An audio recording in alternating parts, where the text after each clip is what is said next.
মানে এই যে বৃষ্টির মধ্যে কেন বেরিয়েছে কোথাও? আমি বিড়ালের খাবারের জন্য বের হয়েছি। বিড়ালের খাবারের দোকান বন্ধ, এখন তো খাওয়া নাই, মুরগির দোকানও বন্ধ, তো কি করবো আমি জানি না, খাওয়াও শেষ।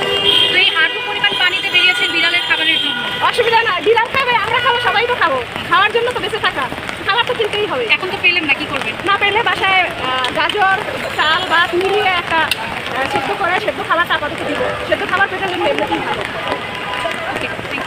একদিনের এক রাতের বৃষ্টিতে ঢাকা শহর অচল হয়ে গেছে, মানুষ রাস্তায় বেরিয়েছে গাড়ি নিয়ে, সব গাড়ি ওই পারে লাইন বেঁধে দাঁড়িয়ে আছে, ওগুলো আজকে আর যেতে পারবে না।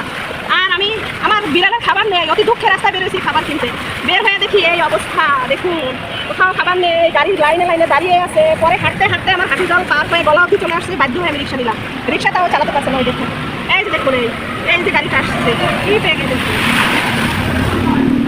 হাসি লাগছে, হ্যাঁ অনেকের আনন্দ, পেটে ভাত নাই, খাওয়া নাই, তারপর আনন্দ।